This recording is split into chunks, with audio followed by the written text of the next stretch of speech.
¿Cómo andan? Bueno, vamos a continuar con la que habíamos empezado la clase pasada.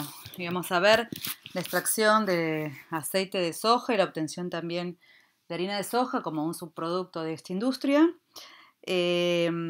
Recuerden que me deben todavía la actividad de aceite de la clase pasada, que no me la mandó casi nadie, ¿eh? Así que la tienen que preparar y enviar. Para la clase de hoy van a tener una sola actividad para realizar, que está asociada a la alimentación y a las características nutricionales de la soja, aprovechando que estamos trabajando con la soja como ejemplo de un producto de obtención de aceite y conocer cómo es la industria de la extracción de aceite. Vamos a también, y es tan importante la soja en nuestro país y en el consumo, y hay tanta polémica con respecto al consumo de soja y se habla mucho de la alimentación vegana y demás, que bueno, vamos a trabajar con un trabajito del INTA, bueno, precisamente sobre la alimentación con soja y bueno, distintas recetas que, bueno, que hay ahí en esta guía que les voy a adjuntar en el material para poder elaborar. Pero bueno, la actividad la van a tener, la tienen aparte, la tienen ahí junto con el resto de los materiales.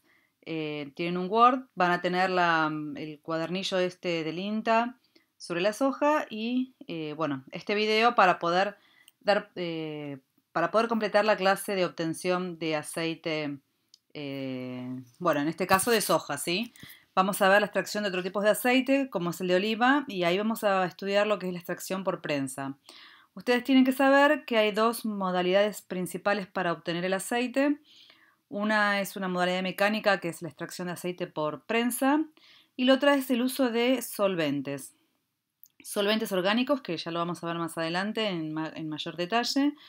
Bueno, el más habitual usado en la industria de la soja o de las oleaginosas es la obtención por solvente, porque bueno, tiene un mayor rendimiento de extracción de aceite.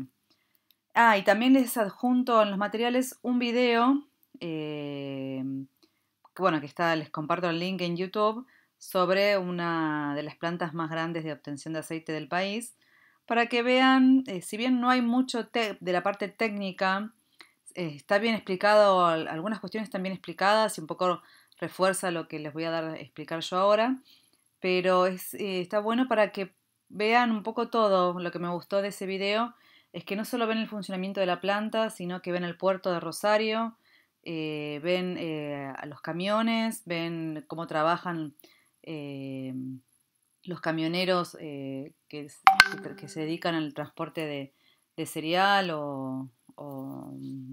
bueno, o de oleaginosas. Así que bueno, es muy interesante por todo eso.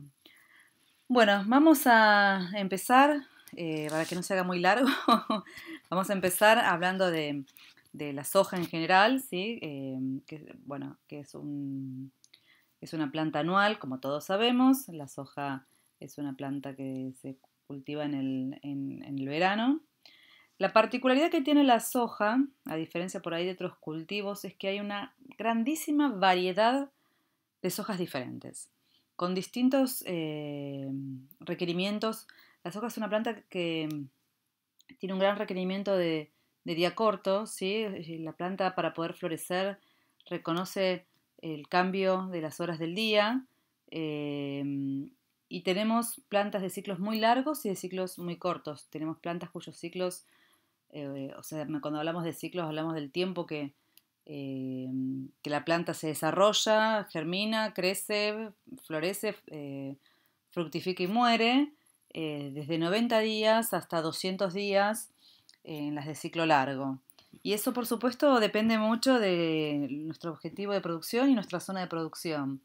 Por lo general, cuando producimos eh, sojas de segunda, lo que se conoce como soja de segunda, que es la soja que sembramos cuando cosechamos el trigo en el mismo lote, gracias a la tecnología de siembra directa, es una soja que la sembramos mucho más tarde que la soja de primera, ¿sí? Entonces necesitamos que sea una soja de ciclo más corto, por lo general son plantas más chicas y con rendimientos más bajos.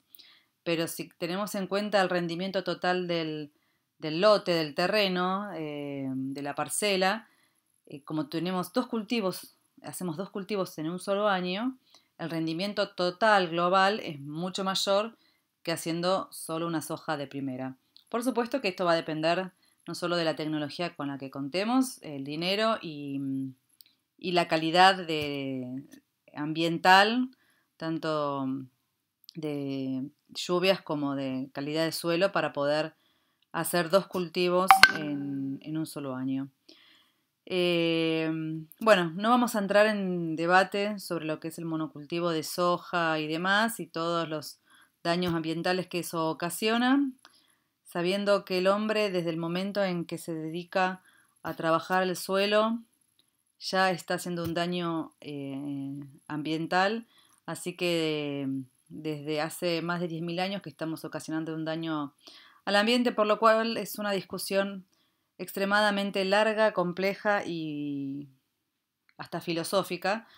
Por lo tanto, nosotros vamos a ir nada más a la parte práctica del cultivo y todo lo que la discusión que podamos tener o la charla que podamos tener, que podría ser sumamente interesante, habría que hacerla directamente en persona o por videollamada, porque no hay nada más lindo que intercambiar distintos puntos de vista y opiniones, ¿sí?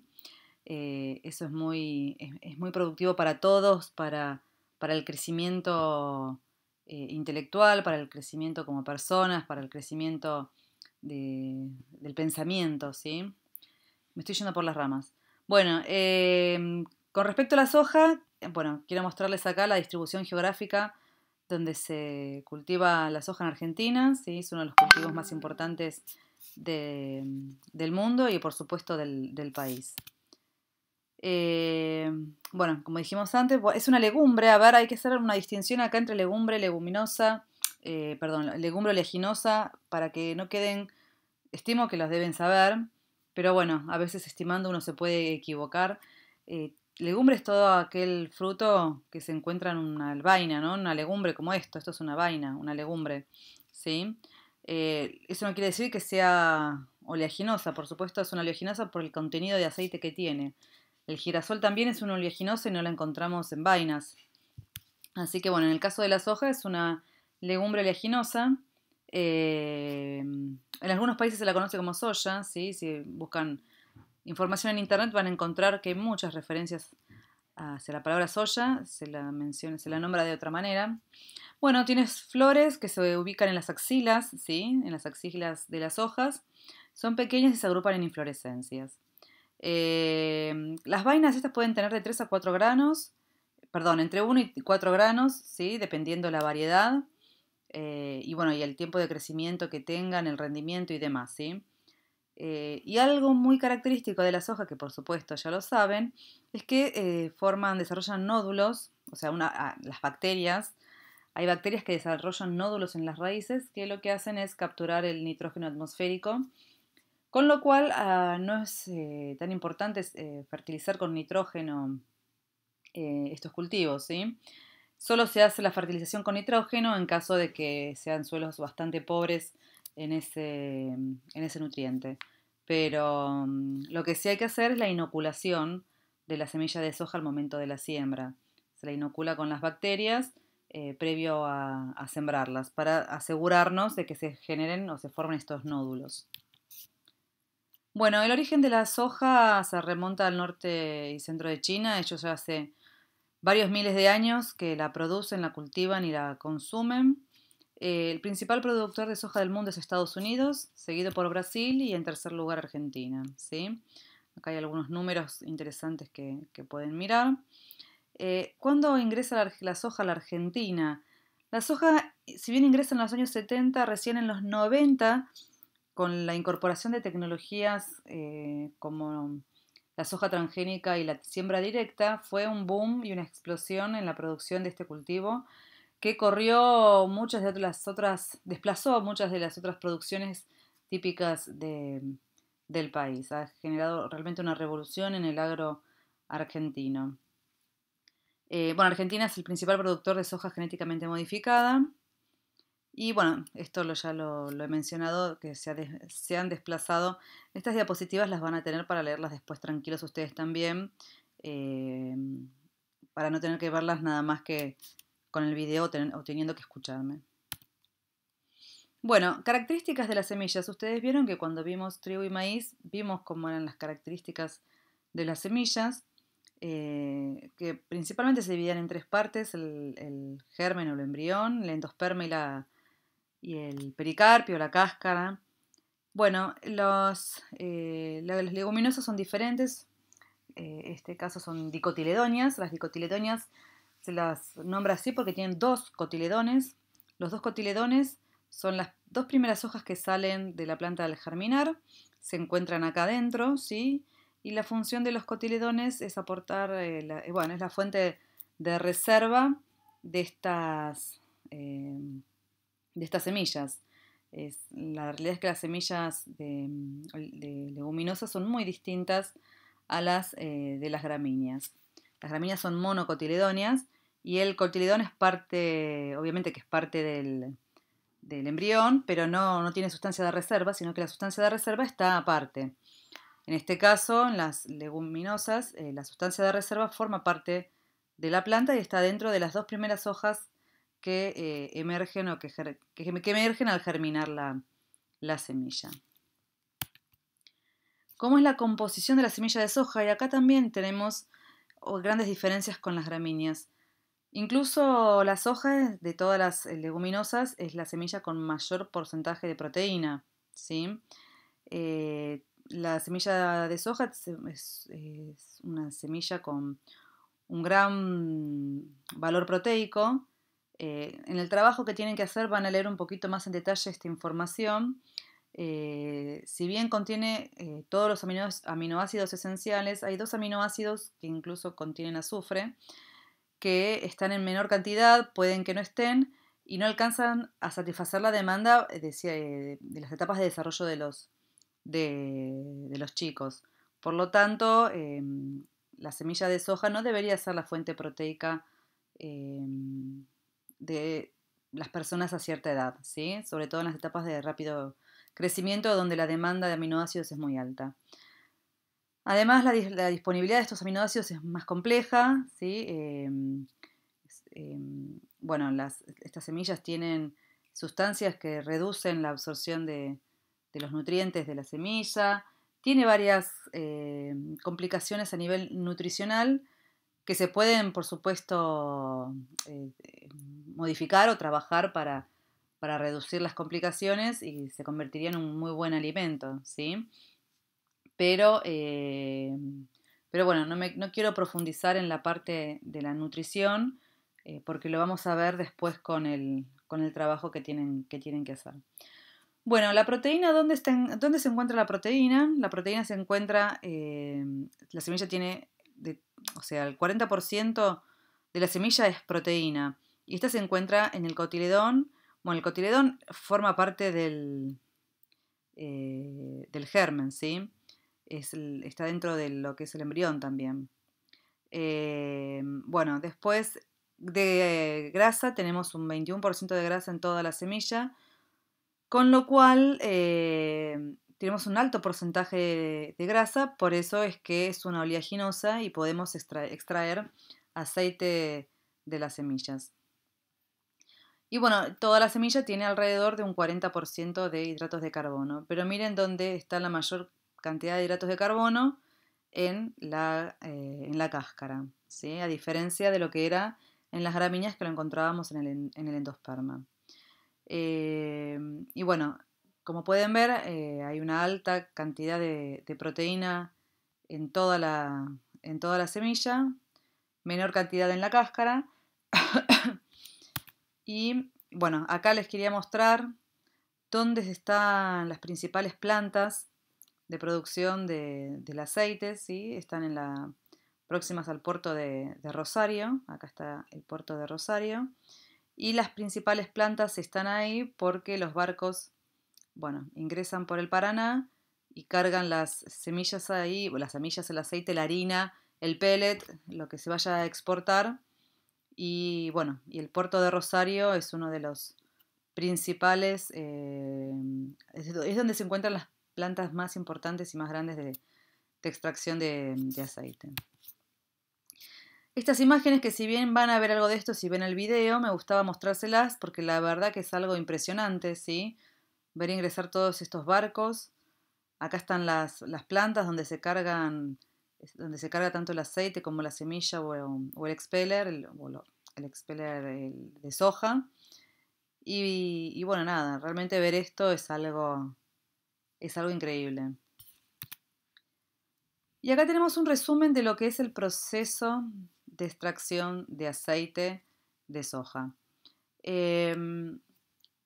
Como en todos los procesos, empezamos limpiando el grano, ¿sí? Lo que se hace es una trituración y un descascarado para poder después trabajar con la parte interna del grano. A lo que se le hace hay muy poco, o sea, no se lo muele como se molía como se molían los cereales, tanto el trigo como el maíz, sino que se lo rompe, se le hace una primera rotura grosera para poder facilitar el descascarado, pero después lo que se hace es laminarlos. Se trabajan con rodillos lisos que generan el laminado de la semilla. ¿Y esto cuál es el objetivo de este laminado?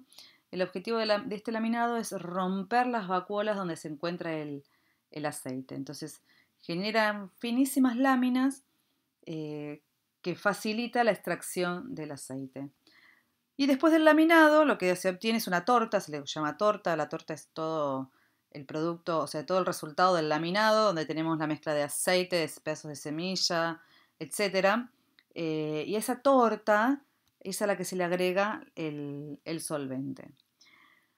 Después que se agrega el solvente, tenemos lo que es la destilación de micela y la desolventización de la harina. La destilación por micela, que lo vamos a ver ahora en más detalle, es la extracción del solvente del aceite, y la desolventización es la extracción del solvente de la harina. Entonces, por un lado vamos a obtener, una vez que nosotros agregamos el hexano, que es el solvente, a esta torta, a esta mezcla, el solvente va a extraer el aceite y me va a quedar por un lado aceite, por el otro lado la harina, que es el resto de la semilla, ¿sí? Sin aceite.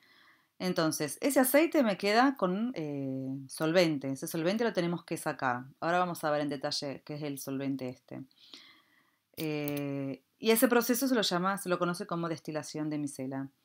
La harina también queda con restos de solvente. Tenemos que extraer ese solvente y ese proceso se conoce como desolventización. Y finalmente obtenemos, después de refinar el aceite refinado y los pellets una vez que pelletizo la harina, obtengo los pellets de soja. Es un proceso simple, con pocos pasos, pero que los vamos a ver ahora en un poquito más de detalle.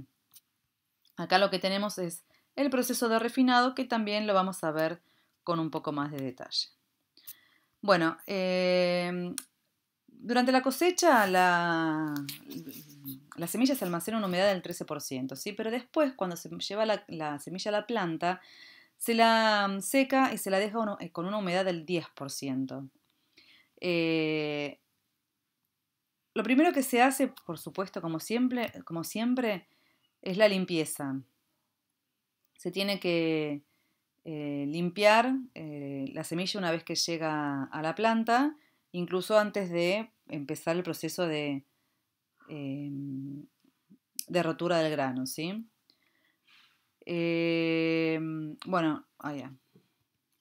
Los cuerpos extraños que acompañan la semilla no deben superar el 3%. Esto, cuanto más sucia esté la semilla, son más los problemas que vamos a tener, incluso para el almacenamiento, para el secado, para la limpieza, para todos los procesos. Así que siempre es conveniente, cuando vienen las semillas muy sucias, incluso cuando las traen con el camión y se hacen muestreos, se castiga el precio cuando hay muchos residuos mezclados con las semillas. Bueno, si la semilla cuando es recibida excede el 11% de humedad, va a haber que secarla para de esa manera obviamente evitar el desarrollo de hongos, levaduras y bacterias durante el almacenamiento. Bueno, los objetos extraños se pueden clasificar según su tamaño en extragruesos, gruesos, livianos y finos, y se los van a limpiar con zarandas o con viento en función del tamaño, ¿sí? Las zarandas por lo general son para eliminar los residuos más grandes, más gruesos, más pesados, y los extractores de aire para extraer el polvo o aquellos finos más volátiles. ¿Por qué es importante limpiar? Algo que es muy importante es que se gane espacio de almacenamiento, ¿sí?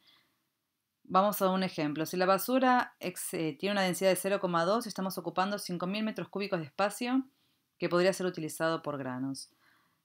Así que la limpieza es incluso importantísimo hacerla para tener más espacio de almacenado. Y después, obviamente, cuanto más limpia está la semilla, va a ser mucho más uniforme el secado, más fácil, o sea, la secadora no se va, evitamos un deterioro de la secadora, se va a gastar menos energía y los equipos se van a dañar menos. Así que bueno, eso es parte de por qué es importante la limpieza.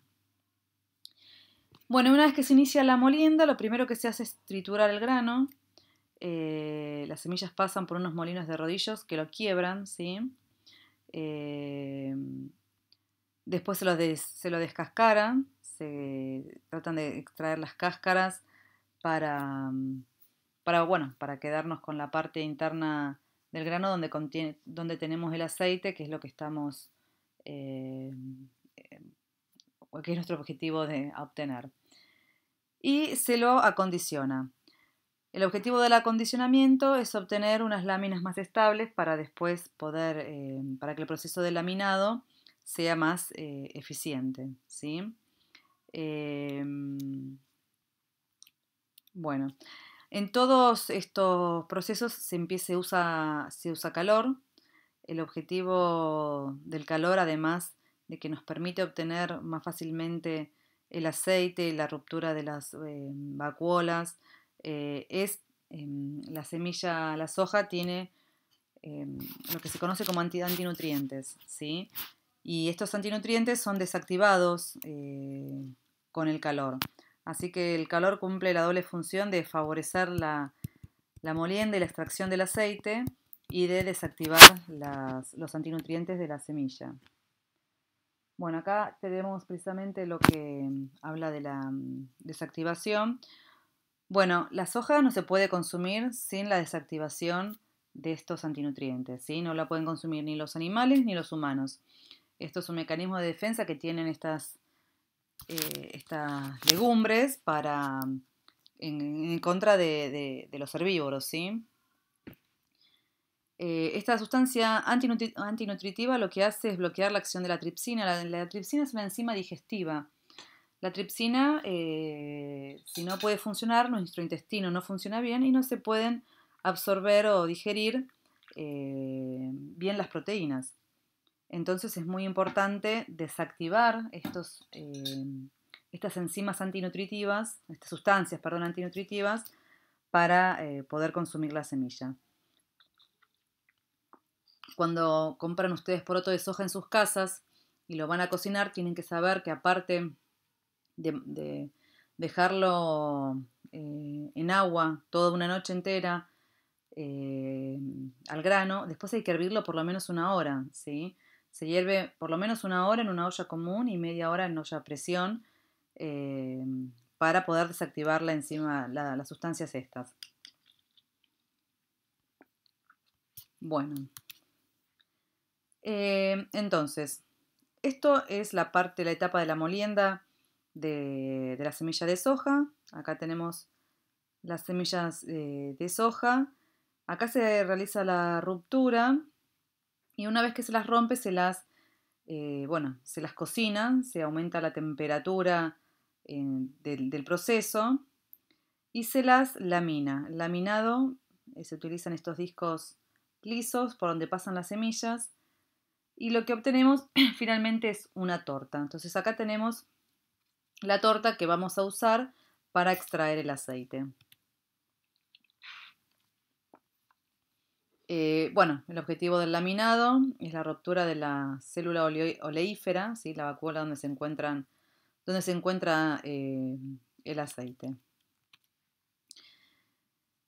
Y acá hay un agregado, porque lo que es la extracción de aceite, si bien la vamos a trabajar ahora con el proceso con solvente, si no usamos solvente, lo que hacemos es pasar después del laminado a esta prensa continua, ¿sí? En la prensa, acá la tenemos, esta prensa continua lo que hace es esa torta, a presionarla y extraerle la materia grasa, ¿sí? Entonces queda por un lado el expeller, son los sólidos, que es lo que va a ser la harina de soja, y la materia grasa, que es el aceite. Pero bueno, nosotros nos vamos a enfocar en la extracción con solvente. Por supuesto que lo que tenemos que usar acá cuando vamos a tenemos que disolver aceite, ¿sí? Entonces no vamos a poder usar agua. Ustedes saben que el agua y el aceite no, no se disuelven. Entonces tenemos que usar un solvente polar, apolar, perdón, apolar. El agua es polar, nosotros el aceite es no polar. Lo que vamos a usar, lo que más habitualmente se usa es el hexano. El hexano les tiene que sonar la palabra hexano, ¿sí? Hexa de 6, ano de alcano, ¿sí? Es un hidrocarburo formado por 6 carbonos de enlaces simples, ¿sí? Se acuerda que estaban los alcanos, alquenos y alquinos, enlaces simples, enlaces dobles y enlaces triples. Bueno, en este caso es una molécula muy simple de 6 carbonos con enlaces simples e hidrógenos, ¿sí? Bueno, ese es el solvente que usamos para extraer el aceite de esa torta. Tiene una eficiencia del 98%, es mucho más eficiente que la extracción por prensa. Bueno, como dijimos antes, el hexano es un hidrocarburo, obviamente es obtenido del petróleo. Es un líquido incoloro fácilmente inflamable con un olor característico.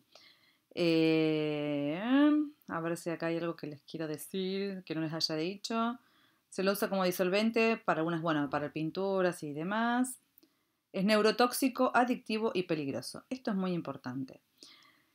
Y esto es muy importante y porque yo les decía al principio, cuando veíamos este cuadrito de acá, ¿dónde está? Acá.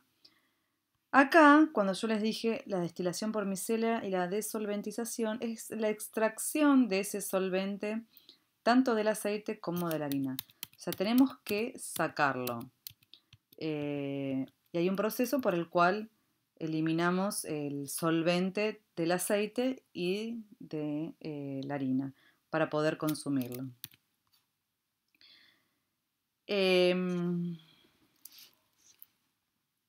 Bueno, me parece que el video es muy largo. Vamos a hacer ahora una pausa, así después pueden ver el otro video más tranquilos. Y no se hace tan largo este video.